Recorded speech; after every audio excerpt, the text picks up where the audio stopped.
Hello there. This is Lauren Schoenberg, and I'm really happy to be able to share this edited interview with the great musician Toots Mondello with you. Toots's real name was Nunzio Mondello. He played the alto saxophone, the clarinet, the flute, the bass clarinet, all the saxophones. Was a great composer as well, an all-round first-call musician in New York City for decades. He died, sadly, just 3 months and a couple of weeks after this interview was done. The interview was recorded on August 3rd and August 4th, 1992. And although I knew Toots, I had no idea that he was that ill. And I'm so glad that the National Museum of American History at the Smithsonian let me do the interview when we did. Anyone who was in the music business for the greater part of the 20th century, from the 1930s on, knew the name Toots Mondello. He was a first-call musician in New York for decades, whether it was on all the saxophones, on the clarinet, on the flute. He was just the kind of guy that you could call any hour of the day or night to go to a recording studio or a gig and read the music perfectly, interpret it perfectly with the utmost professionalism. He's known to jazz fans because he was the lead alto player in two of Benny Goodman's greatest bands in 1934 and again in 1939 and 1940.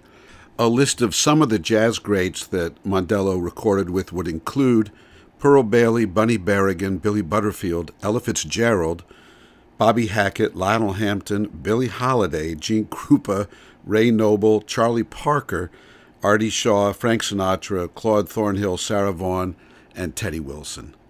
And that's just for starters. But he had other facets to his career as well. He studied flute with the legendary Harold Bennett and wrote a series of etudes that were published based on his studies with Bennett that all flautists knew.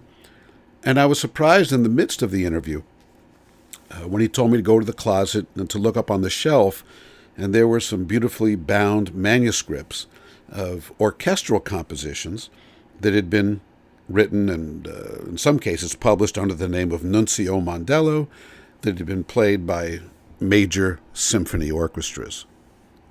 Again, what you're going to hear are excerpts that deal with his years with Benny Goodman and some of the jazz folks.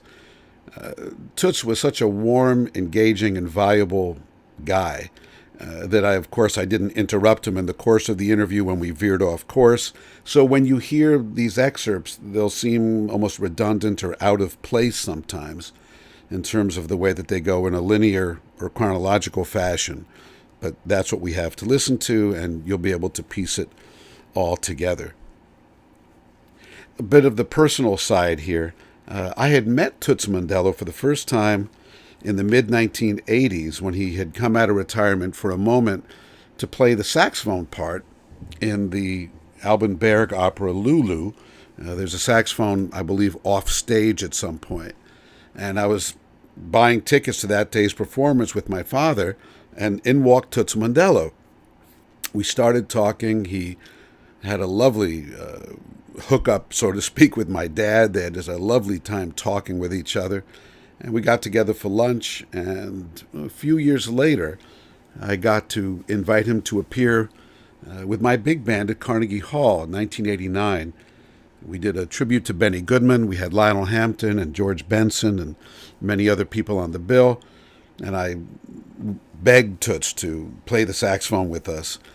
He was unsure that he could. He did not come to the first rehearsal. Came at the last minute to the second rehearsal, sounded like a dream, and came out that night and played his famous feature on the Hour of Parting, which, by the way, was written in concert D, which is 5 sharps, B natural for the saxophone, and just played the heck out of it. I had seen him play actually once, and that's referred to quickly in the interview. In 1974, Jaime Schercher took me, I was 16, to a Benny Goodman taping for a TV special for Monsanto at Carnegie Hall, and Toots played the saxophone, so I actually did get to hear him in that context once, and as mentioned, that's why I mention it here. In any case, I hope you enjoy these excerpts and the chance to get to know, at least through audio, this wonderful, wonderful man and master musician, Toots Mondello. Right. I worked for him. Right. Then I did Castellano, all radio. Benny called me again to come back, and I didn't want to go, but I was only 27, and I missed playing, and he kept calling me, just come back, come back. I said, Benny, I'm doing too good here. I had booked a Philip Morris show 3 times a week with Johnny Green. Oh. I had just booked it. Yeah. And he kept calling me. I said, all right, I'll come out for a year. So I left everything here. I went back with him for a year. Then he got sick with sciatica. You know, the first night I played, I said to myself, what did I come here for? I'm killing myself. I forgot how hard you had to work, because in radio, you played a few things and you walked out. Yeah. And that's the end of the first set. I said, my God, what the hell did I get into? And we had a lot, Benny and I had a lot of fun. He was a good man. He was good to me. That first band that you were in, that's just at the time when he started playing all the Fletcher Henderson arrangements. He had a book by Spud Murphy and Benny Carter, and different people had written for him. Was Fletcher around at that time? Was he around the band? Well, no, maybe on the recording, but he wasn't around all the time. Not that I remember, anyway. Right. And Benny only liked Fletcher.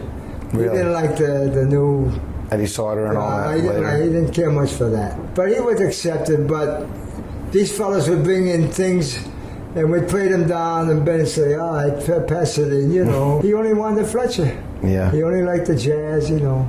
What was it about Fletcher's arrangements that were fun to play for you? Mostly simple harmonically, for one thing, and they moved along, you know. They weren't no fancy counterpoint or this and that. Everything was more homophonic, you know. Right. Everybody played the same things. And that's what Benny liked. He was a jazz from the beginning. You know? Yeah. And he didn't go for this new harmonic stuff.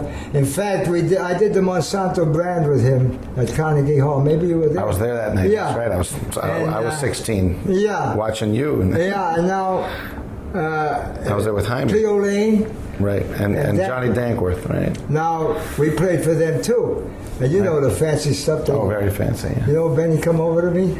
He said, "What do you think of that anyway?" You know, what do you think of that? No, Benny, what could I say? Yeah. He didn't like it at all. He had very simple kind of ears, I think. He heard That's all he wanted, but what a great jazz player he was. You know, I appreciate him now more than when I was working with him. Because when I was under him, he'd be right in front of me. Yeah. And I was busy trying to support him. Sure. And I didn't get a chance, really. I would hear him, but when I hear him away from me now, I say, my God, that record on Let's Dance. Oh, it's a killer.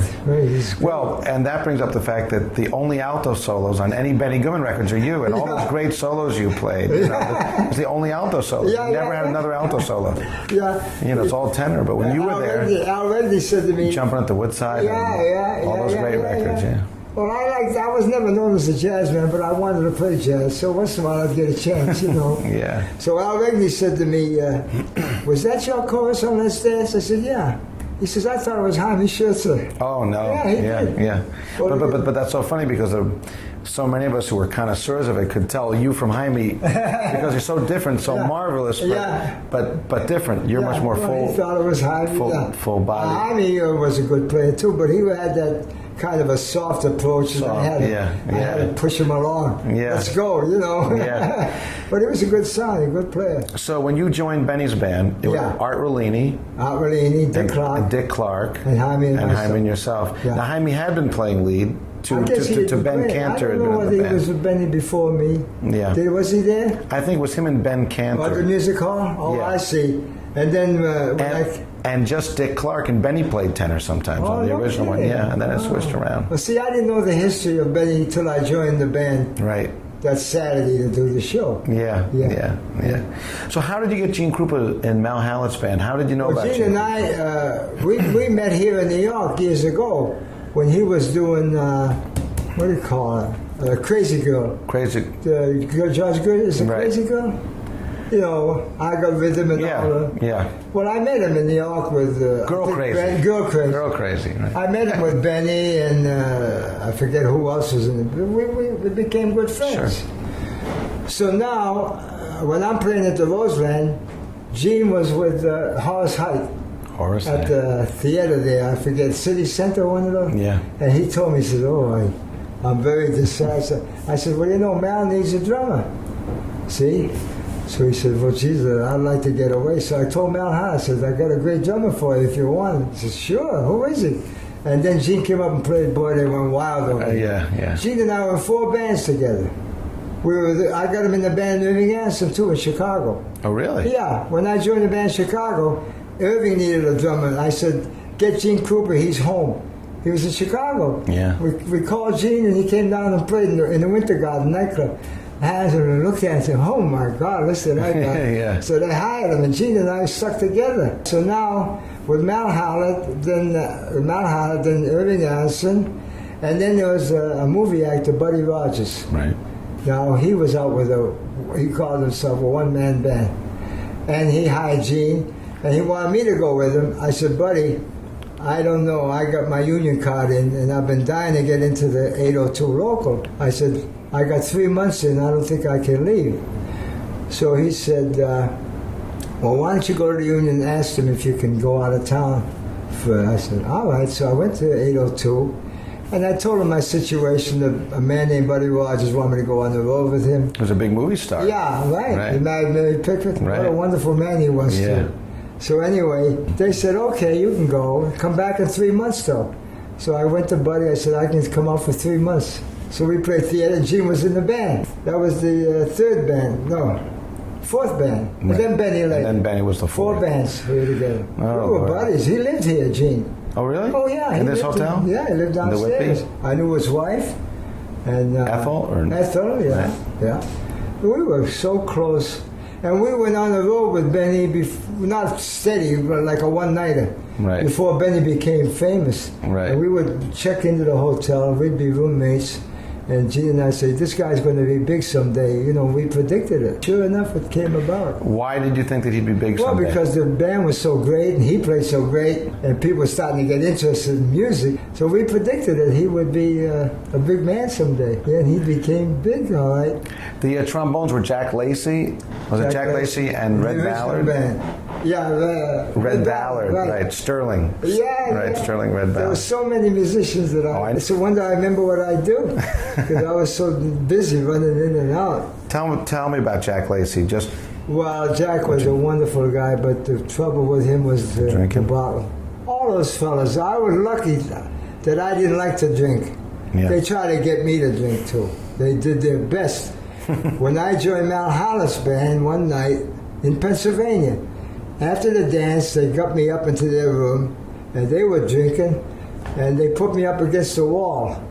And they opened my mouth and poured gin down my throat. Oh, that's horrible. Honest to God. That's horrible. They want me to drink, and I got sick. I said, please don't do that. And I worried about my family at home. I wouldn't do it. So the next day, the trombone player, Andy Russo, Dixieland, it was good. He said, come on, I'll take you and make you feel better. I knew what he wanted. He wanted to take me to get a drink. He said, never mind, don't make me feel better. Thanks a lot. But I did smoke a lot, though. I smoked too much. Did I you? wound up with pneumonia, 1988. Remember when you called me? Oh, sure, that's right, for that thing, for that concert. Yeah, that's right. You just had it. We played at Carnegie Hall. We did Carnegie Hall. I hadn't played, remember? Yeah, well, it didn't sound like you hadn't played, but if you say you hadn't, I'll believe it. It sounded like you played every day. And I said to you, I'll go to rehearsal, see how it goes. Yeah. Then you said to me, you got to do it. Yeah. But then I got very nervous after that. But Lauren, the funny thing, all that night, I was so nervous. I went to the second rehearsal, remember? Right. Yeah, and the fellas were great to me, Chuck and Danny. Sure. And Ken They were wonderful. They said, boy, and I was still nervous. Well, just to watch you play was such a thrill for us with your chops, man. So now, when I came out on stage to play, everything left me. All the nerves left me. And I said to you, I felt like I was 20 years old again. Oh man, we played like it. Yeah, everything came back to me. Sure. But I was so nervous before that I wouldn't put my fingers in the right place because I hadn't worked. You know, years ago when I was working, I'd go any place. One morning I was here sleeping, and the Tommy Dawson's manager called me. I don't know if you know about that. Yeah, they woke me up out of my sleep. They said, "Can you come up and finish the day for Tommy? Jimmy took sick." So I got out of bed and I got dressed. And I grabbed my alto. I don't even know what kind of a reed I had on. But in those days, you were playing so much, you didn't even think about what you had to do. You'd go.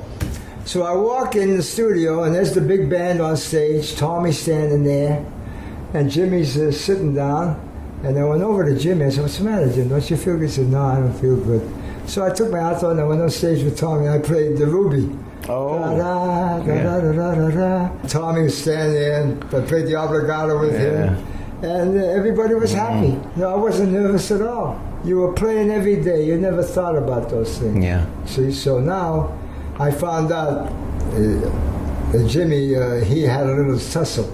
So that's when he called me. I got the album here. Back in Benny's band, when you're playing Sometimes I'm Happy and all those, and that beautiful sax chorus on Sometimes I'm Happy, who set the phrasing? Was that you? Yeah, really? You didn't set any phrase, you just played. And they followed And they followed you. Yeah. But you kept it consistent. You didn't do it different every time. So they wouldn't, once I saw it, I knew just what I wanted to do. I didn't say, I'm going to do this here, I'm going to do that here, you know. Right, you just played it. And they just followed you. You know? Yeah.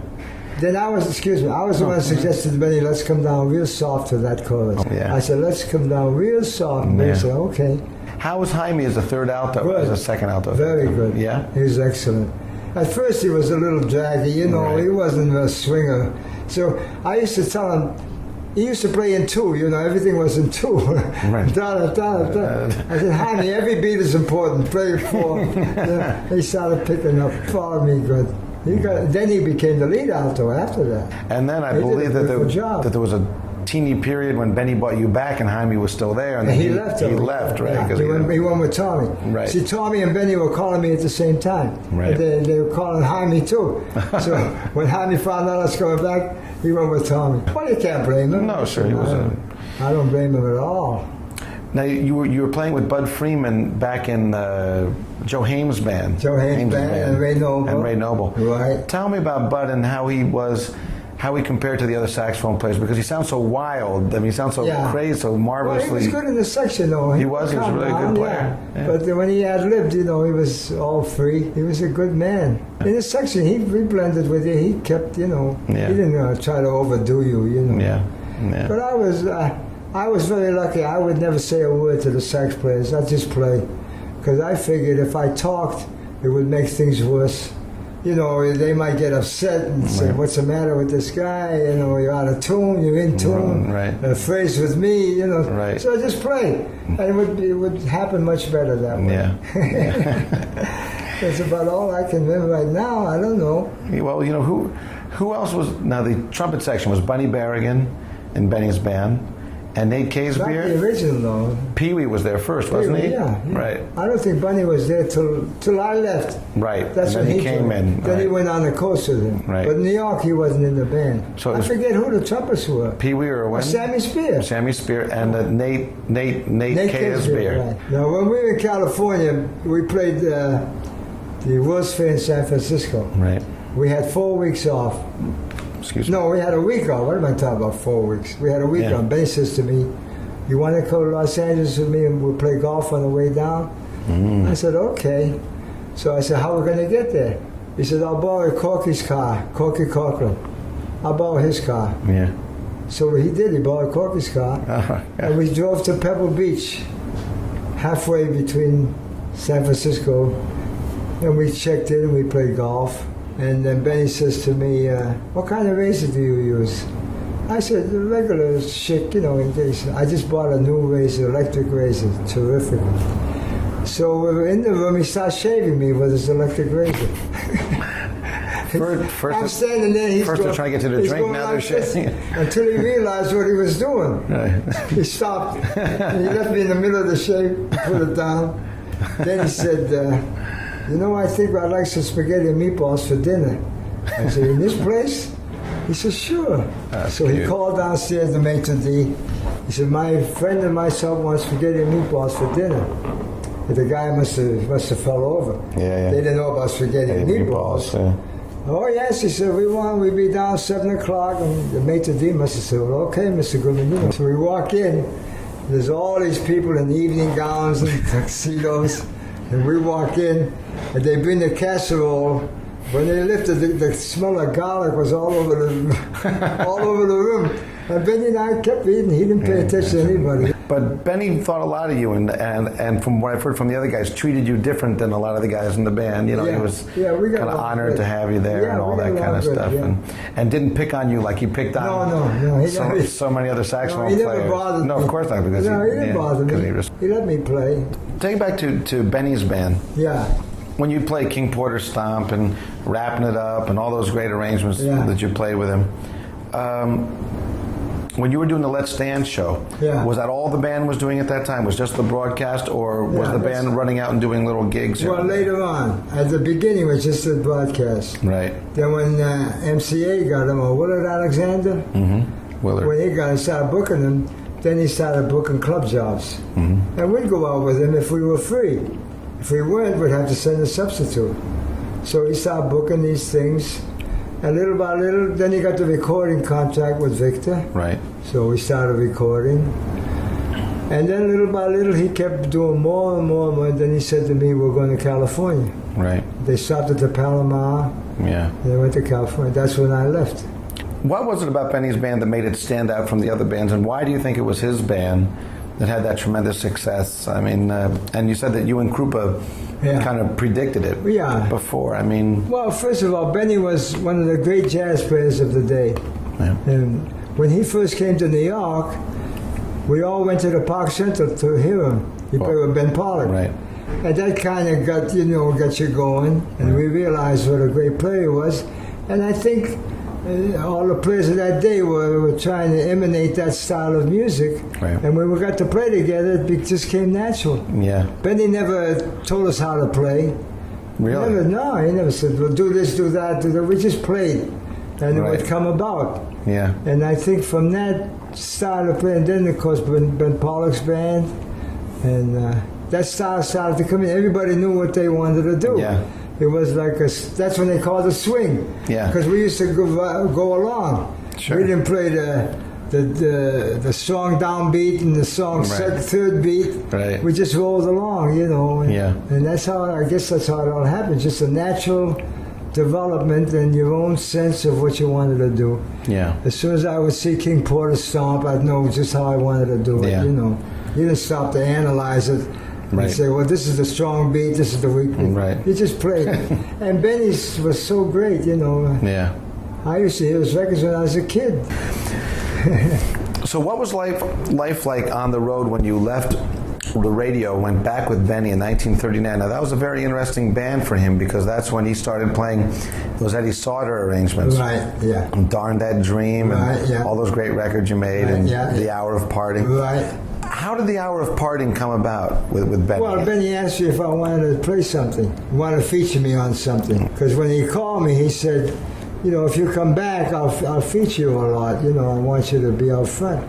So he came to me one day, and he said, what would you like to play for an alto solo? So I liked that tune, The Hour of Parting. Oh. And that's all I said. Yeah. So he asked Eddie to make it up, and we did it. Yeah.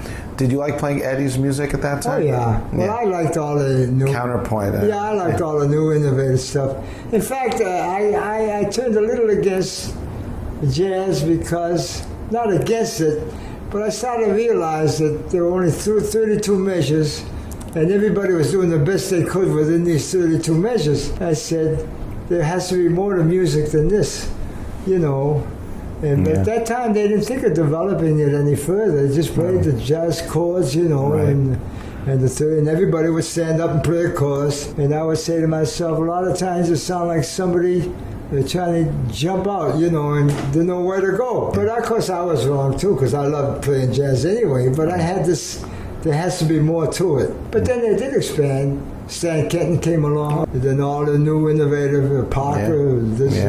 So they did finally break out further, harmonically. When you were in Benny's band in 39, Artie Shaw's band broke up. Yeah. And Les Robinson came in. Right. And it's always been amazing to me that Benny had you and Les. Well, I got Les in the band. Oh, just really? Yeah. How'd that happen? When we hit California, Benny said to me, Depew, quit.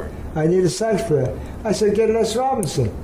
He's here in California. Just left Italy, so he called me. He came and played. And so who played lead? You played first. Yeah. Because Benny said, "What do you think of him?" I said, "Well, he's a little rough, but he'll be all right." Well, that's an amazing thing because he was already famous as a lead alto guy. That's like me, yeah. And for him, he always played second. He never bothered me. Never said, because when he had that, I wouldn't let him do that. Oh, you mean burp? No, I wouldn't let him do that. What Toots is talking about is on all those famous Artie Shaw records. Yeah, I wouldn't. When they would bend the notes, like on Begin to Begin, right? I wouldn't let him do None of that stuff. So Rex is very nice, and I got him in the band. When I went back with Benny, I had played some flute, but I wasn't a flute player, I doubled. So Benny said to me, "Did you bring your flute with you?" I said, "Yeah, I brought it. I figured, I'll practice a little bit, but I'll play more golf than anything else, He said, "I got a good idea."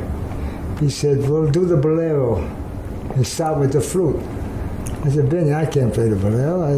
That's really tough, You'll do it, He said, "Then I'll play the clarinet." And we did it in 4, not in 3 like the original, right? Which made it even longer. Right, and hold those notes on. Yeah, so now, I said, Benny, he said, Fletcher made the arrangement. After the 2 solos, and Jim would play them, then I'd get down and get my sax and we go into swing. Right. So now, every time I played, it was getting worse and worse. I wasn't practicing. And I get to the low notes, nothing was coming out, I said, "Oh, God, I'm getting..." So Benny, he said, "No, you'll be all right." So, being of my nature, I was getting filled up to here each time, And then now he booked the Hollywood Bowl to a concert. And don't you think he put the bolero on the Hollywood Bowl? And no mics, nothing. So the guy said, "Hey, all the fellas from the Los Angeles Symphony here tonight." I said, "That's all I had to hear." So I look out of the Hollywood Bowl, there's thousands of people, all the way back, and we do the bolero. Well, I don't think you heard the last 10 notes, It was getting softer and softer and softer. And the flute used to stay on the case all night long. That was the only number you played. So finally, I was getting up to here, and I said to myself, "I'm going to take care of this thing." So we went into a nightclub called Victor Hugo's on Wilshire Boulevard. He puts the bolero on the radio remote, half hour. I stand up to go to the mic to play the bolero. When I finished, I walked away from the flute. What? I walked away, and the flute went bang. Oh. Yeah. I didn't throw it or anything. I just walked away. I was so mad at myself. Yeah. And the flute went bing. Oh. And Benny's playing the clarinet now, and we're on the air. Nobody can say a word. Right. And the brass players, they were laughing, and I went to my seat, and he's his eyes are opened up, When we got off the air, I said, "Benny, from now on, you start with the clarinet." And that was the end of that. Now, I was so disgusted with myself that when I got to my hotel room, I took the flute out of the case, and I put it in my trunk. The whole 3 joints of the flute were flying around wherever we went. And it got all dents and the tone holes, the keys past the tone holes. Oh, what a mess. Well, that was me. I just, I couldn't play it. The low notes were so hard. Yeah. And Benny kept saying, "You'll be all right." So when I came to New York, I needed the flute again. I brought it to Mr. Powell in Boston. And when he saw that flute, he almost cried. "What did you do to this flute?" I said, Benny, "Mr. Powell, it's a long story. Could you please fix it?" He said, "Okay." Benny he made it like new. And I think $20 or something like that in those days, Well, then if you were playing at Victor Hugo's with Benny Goodman, then you must have been there when Charlie Christian came in. Oh, yeah, Charlie Christian, sure. Yeah. Oh, yeah. Tell me just anything that you remember about Charlie. Charlie was a wonderful kid. He could play anybody's chords that he ever heard on the guitar. And he was a very slow-moving kid. He wasn't too well, He had, what do you call it? TB. Yeah. So the other thing I remember about him, we played a dance in Binghamton, I think, and we had to go to Shays Buffalo the next day to play a show. And we took the buses to a place in the middle between Binghamton and Buffalo. We were supposed to pick up a train there. We got there was no train. There was just the cars, no engine. This is like 4 o'clock in the morning. Oh, God. And we all started getting hysterical. So he sent the manager somewhere to make a call, and pretty soon the engine started to come along. This was about 5, 6 in the morning, and we had to be at Shays Buffalo about 1 o'clock to play the first show. So the only thing I remember about Charlie Christian, we were all running to get, and Charlie's walking up slow. I said, Charlie, we got to get going. I said, yeah, man, I'll be there, you know. That's the only thing I remember about him, because he never talked too much, and he was quiet, but he was a great player. He went very young. Hamp was in that band too, Lionel Hampton, right? Yeah. That's how I recorded Shades of Jade. Right. With Lionel. I was playing in the dressing room one day, and Lionel come running in. This is Chicago. He said, what's that? What's that? That's the thing I wrote for Robbins called Shades of Jade. He says, we got to record that. We got to record that. So we went to Chicago the next day and recorded it at Victor. Yeah. We just made up a head arrangement. Sure. And then Beyond the Moon, I wrote that just on the head. I didn't even write the notes. And Benny heard it. He said, I like that tune. What is it? And I told him. He said, give it to my brother. Harry? No, and the other brother, Freddie? Gene Goodman, yeah. right? And he published it. Ah. Yeah. I still get royalties from it. When I look at those Fletcher Henderson arrangements, and the way that he wrote it so simply, and then the amount of interpretation that you guys put into it, right. You just played the way you thought it should be. You didn't read the exact amounts. You knew what you wanted as soon as you saw it. Yeah. Sometimes you'd have to go over a few things, but most of the time it was run down. Because Benny, he got a little crazy toward the end too. Yeah. I went on the recording with him. Oh boy, he got crazy. This is many years later. They had Sid Fuller came in from California, and the band sounded great the first time down. Yeah. She played, right. And he wasn't happy. Oh. He started changing this. Oh, yeah. Started changing that. Take out this. Don't let it go wrong. And every time he played, it was getting worse and worse. Yeah. And Bobby Byrne was in the control room. He wanted to kill him. I think we only wound up doing one tune out of the whole session. Oh, Jesus. And we left. Yeah. Benny could get like that. Poor Benny, he got, yeah. And it sounded better the first time down. Yeah, Mel Davis, Bernie Glow, Al Klink, Phil Bodner, myself. Yeah. And then was the time I heard he had a great sax section, and he fired them the next day. And he told the bass player not to come back. They were going on a plane, and the bass player said, no, you can't get on the plane. Oh, jeez. Things like that. You don't know if these things are true, but you hear this stuff. Was he like that back in the days in 34 and 35? Was it pretty normal back then? I think what happened to Benny was when we were with him, he didn't bother us at all. Right. Because he had all studio men, and he respected us, and we played the best we could for him. It was later on when he went on the road with these other players. Right. And I think these other players, the younger players, were starting to give him a hard time. Right. And he resented that. Because they couldn't even touch Benny, but they started wise guys, And I think that's when the whole thing started. I think that's my interpretation. Because when we were with him, he never bothered anybody. We just played. But when he went on the road, he started getting new guys and this and that. Yeah. Benny, I think, resented it. That's when he started giving them the Ray, The Ray, yeah. Yeah. Then he got sick in Catalina. We went to Catalina. What happened? Because you were in that band with Jimmy Maxwell and Irving Goodman and all those guys. Catalina Island. Right. Well, he got sick. He got the sciatica. And he was in terrible pain every night. And he wound up, he didn't want to play with the big band anymore. He just wanted to play with the trio and ad-libs. So he would send us off the stand. We'd go off the stand. We'd go downstairs, we'd hear him playing with the trio. And then there's a lot of times he'd get crazy. He'd play like corny, just kidding around. Right. Trying to get away from that pain, I guess. Yeah. And we said, boy, Benny's in bad shape, He got worse. Well, the pain killed him. That sciatica. And little by little, he didn't care to play with the big band anymore. Yeah. I think he got completely disgusted. So one time he was giving Nick Fortula a hard time with the tempos. And I was living with Nick at the time.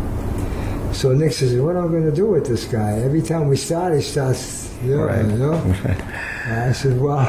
I said, stay away one night, don't go. He said, yeah. I said, yeah. So we go to work. He said, where's Nick? I said, I don't know where he is. So who got on the bandstand but Lionel Hampton? He played the drums. Well, the first couple of tunes he was okay. Then his foot started getting tired, and we started slowing down. Oh. And we went into a tempo was slower than a waltz, and Benny got disgusted with that. You know, poor Lionel. Well, he was a good drummer, Lionel, but he hadn't played, and his foot was getting tired, and his hands were. So then finally Benny got a hold of Nick, and he'd come back. Then he didn't bother him anymore.